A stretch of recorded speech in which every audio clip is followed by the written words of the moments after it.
All Tripura body building অ্যাসোসিয়েশনের নতুন committee ঘোষণা হয় আজ, যার চেয়ারম্যান প্রাক্তন বিধায়ক শঙ্কর রায় এবং সভাপতি প্রাক্তন বিধায়ক দিলীপ কুমার দাস আজ আগরতলা বেসরকারি একটি হোটেলে মিটিং শেষে ঘোষণা দেন দলের নবনিযুক্ত সভাপতি Dilip Kumar Das.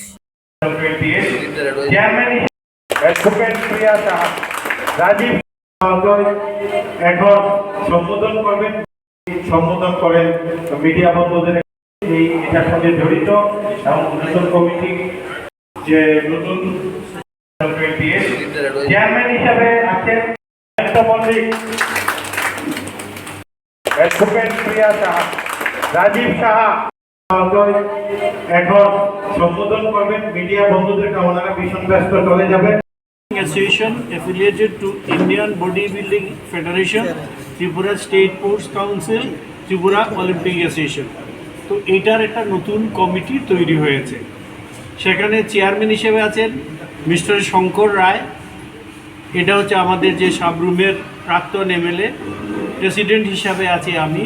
Vice president mister Amardeep Debbarma, mister Amar Saha, general secretary mister Badal Saha, assistant secretary mister Rupak Biswas, mister Partha Debbarma, mister Jayanta Mallick, treasurer mister Rajib Saha, আর একটা এক্সিকিউটিভ মেম্বার্সের এখানে 7-8 জনের একটা কমিটি আছে। তো এইটা নিয়ে নতুন করে আজকে এই কমিটিটা তৈরি হয়েছে। আগামী দিনে মানে কি কর্মসূচি থাকবে আপনাদের?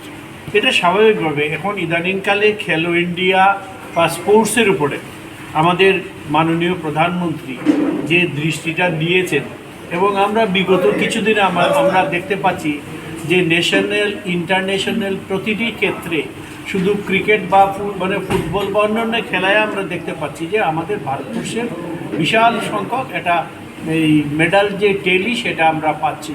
আর কয়দিন আগেই তো আমরা ক্রিকেটেও আমরা ওয়ার্ল্ড চ্যাম্পিয়ন হয়েছি। তো এইসব করে এবং আমাদের ত্রিপুরা রাজ্যের যিনি মাননীয় মুখ্যমন্ত্রী, ইনি একজন ডাক্তার এবং একজন বিশিষ্ট ক্রীড়াবিদ। সেই হিসাবে এটা আমাদের কাছে বাড়তি পাওনা, কারণ মুখ্যমন্ত্রীর কাছ থেকে খেলাধুলার ব্যাপারে বিশেষভাবে উৎসাহ এবং ফান্ডও পাওয়া যায়।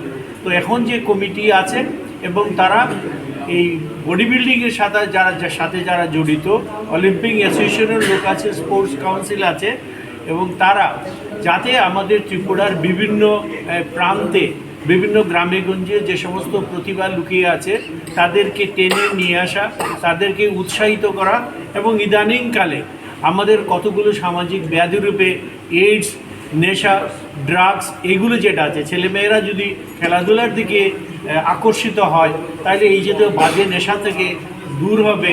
তো বডি বিল্ডিংয়ের সাথে সাথে আমি এই বডি বিল্ডিং অ্যাসোসিয়েশনের পক্ষ থেকে সারা ত্রিপুরায় আমরা একটা নেশা বিরোধী, ড্রাগস বিরোধী এরকম একটা অভিযানও চালাবো। এইটুকু আমাদের পরিকল্পনার মধ্যে আছে।